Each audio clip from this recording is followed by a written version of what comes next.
Ghost by Dana Lee. I can still see you at times, waiting at my front door, despite the wind, despite the cold. Poor tomcat, seeking the shelter of my neglected hearth, too weathered to shiver, or bother to shake the snow from your gray coat. And you are the phantom who slips through deadlocked doors, roaming the halls, watching for me, waiting for you.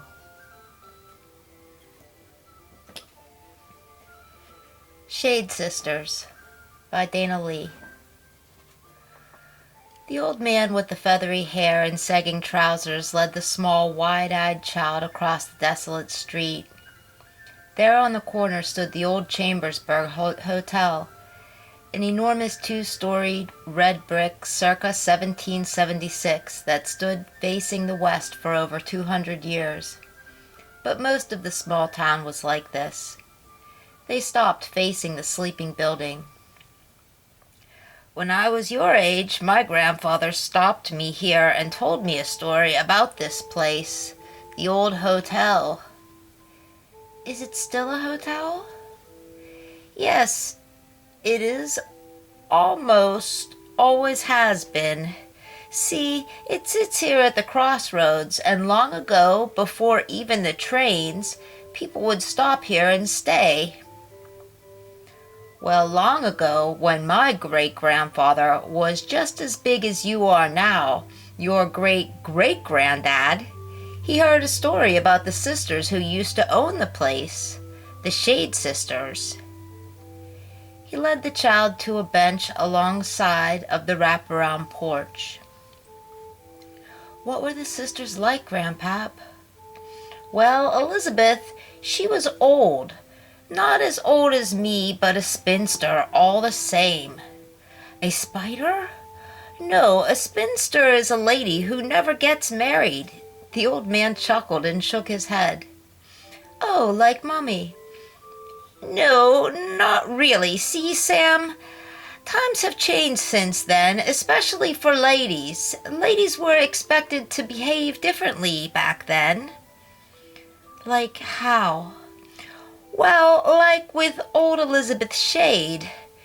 She should have gotten married. She shouldn't have run this old hotel here, and believe me, it was old even back then. Should have been kinder to her baby sister Sadie, and never should she have housed a rebel cavalry, but she knew this. What's cavalry? Horses, soldiers on horseback. See those old posts around the front there? Yes. That's where they'd tie their horses. Oh. Well, there was a civil war going on then, and men were dying to keep this country free. The Rebs, those were the bad guys, had just invaded from the south, led by Robert E. Lee, and it was a hot summer's day, just like today. So the Shade Sisters' parents had died from fever when Sadie was just a baby. They, being the sole survivors, inherited the place, and Elizabeth decided to run the place as well as raise her little sister on her own. Elizabeth was a sharp-boned woman with a bent back and white hair. People said that her hair was always white like that, and she always dressed in black since her parents died. See, back then, ladies were required to wear black for 7 years to show respect for the dead. Why do people like black, Grandpap? Now, just wait a while, and maybe I'll get to that. Anyways, Elizabeth was very strict with the young Sadie, who was growing up quite beautifully. Was she pretty, Grandpap? Yes, very, but as your grandma will tell you, beauty is often a curse, as was the case with little Miss Sadie. See, when the Rebs came into town, they took this hotel here as their headquarters. They took our railroad, too. Oh, and they gave old Elizabeth a hell of a time. What'd they do? Well, they cleaned out the cupboards first. They were hungry. Guests were robbed and turned out. They drank all of the brandy, coffee, and milk, had old Lizzie flying around the kitchen, muttering condemnations beneath her breath, baking rolls and frying eggs. What's condemnation? That's a curse. She cursed them, and many a townsfolk believed her to have some skill in witchery. See, her grandmother had come here from the Black Forest of Germany, where witches ran rampant, and many believed that she inherited the dark knowledge from her. But anyways, back to the story. See, Sadie, on the other hand, was secretly loving the invasion. She was used to Elizabeth barking out orders to her, keeping her in line, and she was always quiet, respectful, and obedient. What she wasn't ready for was the ragged, rough, and ready rebels who stormed into her routine. They'd put their boots up on the table, and she saw that they were worn through to the bottom. The ladies owned a sewing machine. That was a luxury at the time, and she sat at the window mending trousers and coats till the sun went down. The men went through all of the paper products in the house, writing letters home to North Carolina and Georgia. They'd sit and write, gorging themselves on apples and cherries, and talk to Sadie as she sat at the old treadle that still sits up there today by the window there, see? The old man pointed, squinting his soft eyes. The child nodded, unwrapping a small satchel of cherry bombs. Well, there was one Reb in particular who never wrote letters home. Some said that he was deaf, dumb, and mute. Others argued his brilliance, for he was a shark at cards. They called him Blackjack. He wore a black general's hat, a black silk shirt, and black trousers. It was said that old Blackjack had killed 200 Union men, our men. He was both honored and feared, and folks seemed to stay clear of him, for he had a fire in his eyes and 2 stolen pistols at his sides. But it seemed that Blackjack must have developed some affections towards our little Sadie of 16, because he'd leave the card table to sit with her in that western room alone. There was a curtain that used to separate the rooms back then instead of a door. They've removed the added door and replaced it with heavy velvet drape, just like the one that hung back then.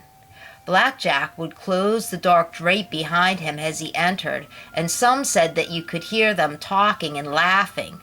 Others said that Sadie would often leave the window, and then you could hear the shuffling of cards.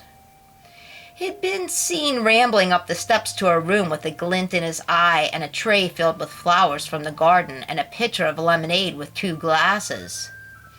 Sometimes they had the gall to pull the shade down, and this is what infuriated Elizabeth the most, her little sister in the hands of a murderous enemy. Some say that she cursed him and it came back to catch her too, a southern wind. It doesn't really matter at any rate, because old Lizzie was wily and she had her revenge. It started one morning as he was on his way up the stairs with the tray. A coughing fit caught hold of him, tripped up his gator skin boots, sending the tray and its contents sailing. Scattered roses, broken glass. He was cut, broke his arm, and covered in the cold, sour lemonade. But he recovered and continued his visits with the sweet miss. The Rebs had now occupied the house for several weeks, and Miss Elizabeth was growing livid with secret rage, for she was feisty and strong for the wraith that she was. She had also noticed that they were likely to burn the places that fell short of provisions. They had already burned the old boarding house and Miller's pharmacy. They were loathsome, vile, looting arsonists to her sharp little eyes, and she would not lose any blood over them or her home. She had already vowed this to herself upon their first arrival, but now things were getting worse. They had long ago looted the place, scribbled maps and messages on her clean white walls, but at the rate they were eating, she was liable to starve over the winter. But they were stupid after all, for they hadn't found Miss Elizabeth's old 22 underneath the floorboards beneath her bed. Black Jack was always respectful towards Miss Elizabeth, saw his reflection in the glint of her black eyes, but he never answered her or anyone else.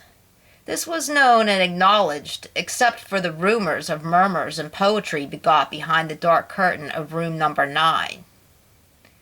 One dark night Black Jack, too boldly, crept up the stairs, quietly, carefully, his arm in a sling made from a bullet-eaten Union flag.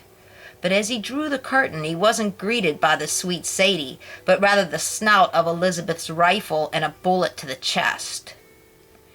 Just as she fired the shot, like a blessing from above, the night was twice, simultaneously accosted with gunshot and the sounds of men approaching swiftly on horseback. She flew to the window to see the rebel riders bearing lanterns and shouting to the startled men who ran out from her house to meet them. "Come on, boys, down the road, a ways, to Gettysburg. Should have been there yesterday. Come on, hurry up. Don't take what you can't carry." She smiled like a dog as she watched them haul out into the night, but they didn't take her troubles with them. Sadie became despondent, sad, but Elizabeth attributed this to the war and the constant sound of cannons and the smell of death. Nobody mentioned the missing cavalryman. They had taken his horse with them. Nobody noticed, or nobody cared. But Sadie cared, and she became sick with a fearsome cough. Elizabeth nursed her, stayed at her side always. And it is said that the night Sadie Shade died, she took 3 hearts with her, for Elizabeth closed the hotel and stayed alone in the house until her dying day. And "I leave my heart in your keep" was found, written on the wall of room number 9. It's still there. But the name Shade Sisters has always stayed, for since then many guests have claimed to see old Black Jack on the front porch or in the garden. Ghostly cards are shuffled, ice tinkles in invisible glasses, roses, broken glass have been found on the stairs. Laughter, coughs are heard from behind the curtain of a room that forever smells of flowers. A sewing machine can be heard and a girl seen at the window, if the shade is not drawn. "Come on now, it's getting dark. Your mother will be worried." The old man led the child back across the road.